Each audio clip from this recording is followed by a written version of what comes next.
Hello everyone, it's Angelika Kargulewicz, clinical nutritionist, and if you are interested in healthy nutrition and also healthy nutrition tips, please stay with me. Today we will talk about coffee, one of the most consumed beverages in the world. In today's episode, I would like to answer the questions like what is caffeine and what amounts can we find in different food products. Also, what kind of the influence has caffeine and coffee on our organism, for example, on our respiratory system, on our cardiovascular system and nervous system, and whether drinking coffee can be harmful. Caffeine is an active, psychoactive compound, the main compound in coffee beans, but not only in coffee beans, because caffeine is also found, for example, in cocoa beans, in tea, in yerba mate leaves, and also in guarana berries. The absorption of caffeine is complete about 45 minutes after the ingestion, and it reaches the peak in our organism even after 15 minutes to 2 hours.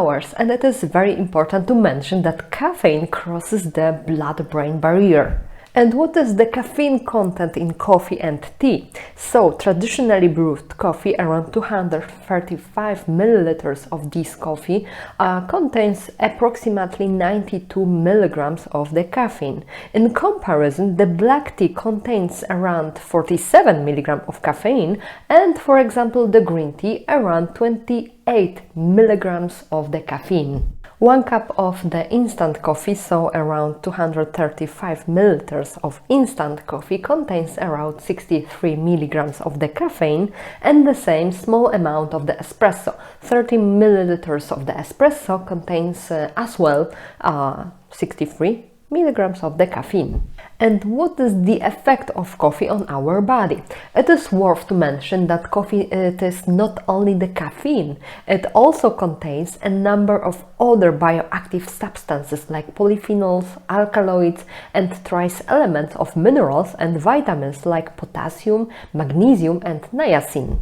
Overall effect of the coffee is the reduction of the oxidative stress, beneficial effects of the gut microbiota, and also the regulation of the lipid and carbohydrate metabolism. And what is the effect of coffee and caffeine on our nervous system? So, coffee and caffeine affects our mental performance and also alertness. And to be honest, caffeine has a structure very similar to adenosine. Adenosine naturally inhibits the mental performance, alertness, and also increases the drowsiness. Caffeine binds to the receptor of the adenosine, simultaneously blocking its action, and thus has an effect of shortening the reaction time and also putting the body into the state of alertness. This effect is even more pronounced in people who are not in the habit of drinking coffee, but also in those who have taken a break from a regular coffee consumption. What amounts of caffeine antagonize the adenosine-induced effect and thus affect the alertness and mental performance? It is around 40 to 200 milligrams of caffeine. Coffee and caffeine reduces also the risk of depression and also neurodegenerative diseases like Alzheimer's and Parkinson's disease. Caffeine also affects our respiratory system. For example, caffeine is effective in the treatment of apnea in children born prematurely and also in adults. It slightly improves the lung function.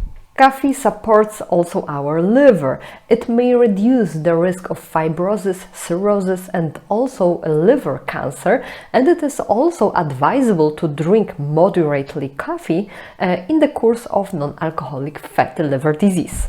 And what is the effect of caffeine on our kidneys and urinary system? So, large amounts of caffeine, like more than 400 milligrams per day, may have a diuretic effect, but consuming regularly, like a moderate amounts of caffeine, does not affect our body's water balance. And what about coffee and cardiovascular system? So, in the short term, caffeine might slightly increase the blood pressure, especially in those people who have not previously consumed caffeine, but with habitual consumption, this effect is reduced. Above all, an effect of increased blood pressure was observed only with a pure caffeine intake, whereas coffee alone, potentially protective agents such as hyaluronic acid may potentially offset the negative effect of caffeine on the blood pressure. Similar relationships have been observed in people with hypertension, so coffee does not increase the risk of high blood pressure. The ingredient negatively affecting the cardiovascular parameters, including lipid profile, is caffeine, with the highest amount found in unfiltered brewed Turkish coffee, with the moderate amounts in espresso, and in the lowest amounts in filtered and also in instant coffee. Potentially harmful amounts for the heart is around 6 cups of unfiltered coffee per day, and this amount increases the risk of cardiovascular incidents by 11%. But I have also a good information for coffee lovers, because drinking filtered coffee does not possess this effect. In addition, drinking coffee contributes even to a lower risk of cardiovascular disease development, and the safest amount is around 2 to 5 cups of the coffee per day, which is an equivalent of around 400 milligrams of caffeine per day, and this amount correlates even with the lower rate of mortality. And when it comes to cardiovascular system, it is worth to mention that in one study involving almost 4,000 men, it was proven that drinking 2 to 3 cups of coffee per day is associated with a lower risk of erectile dysfunction by up to 42%.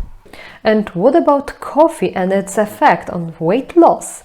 And in fact, coffee can increase the thermogenesis and also metabolic rate, which is related to the stimulation of the sympathetic nervous system. Interestingly, people with the genetic predisposition to develop obesity may benefit from the consumption of the coffee. The habitual consumption of the caffeine in these individuals may reduce the genetic tendency to develop obesity. It is also worth to mention that caffeine is a substance with a proven ergogenic effects, and for example, Australian Institute of Sport recommends small doses like 2 to 3 milligrams per each kilogram of body weight to improve physical performance. But the question is if coffee can do any harm in our body. In some people and in high doses, caffeine can cause insomnia and anxiety, especially in people who are susceptible and in people, for example, with bipolar disorder. Some of the people may exhibit side effects because of the slower metabolism of the caffeine, which is genetically determined. We should also remember that the cessation of the coffee consumption can also cause so-called withdrawal syndromes, with symptoms like headaches, fatigue, reduced alertness, depressive syndromes, and also flu-like symptoms. And the culmination of those symptoms can be like 1 to 2 days after the cessation of consumption, and usually the duration is around 2 to 9 days. We should also remember that caffeine in excessive amounts is a lethal substance, especially in its pure form. Toxic effects like restlessness, insomnia, or decreased mood can appear at a dose as low as 1.2 grams per day, which is an equivalent of the 20 espressos or, for example, 13 coffees per day. And the potential lethal dose is around 3 grams of caffeine per day. And especially dangerous is the combination of energy drinks or, for example, caffeine shots with alcohol. This combination can cause very dangerous cardiovascular events, psychiatric disorders, and even fatal cases. Caution should also be taken in pregnant women because caffeine can impede the fetal growth and also increase the risk of miscarriage. So the caffeine consumption in pregnant women should not exceed 200 milligrams per day. And if you are concerned about iron absorption, you should avoid drinking coffee along with eating iron-rich food products.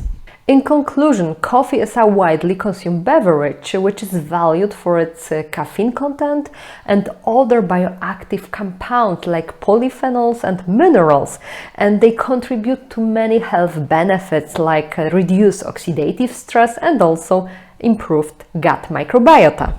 Moderate coffee consumption, like 2 to 5 cups per day, is associated with reduced risk of cardiovascular disease, neurodegenerative conditions, liver issues, and even obesity.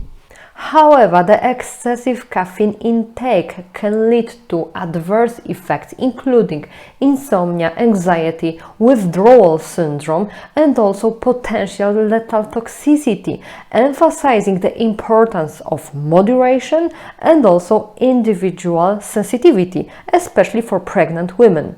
I would like to thank you for watching my video, and if you like it, please leave the thumbs up, and I hope that we will see each other in the next episode.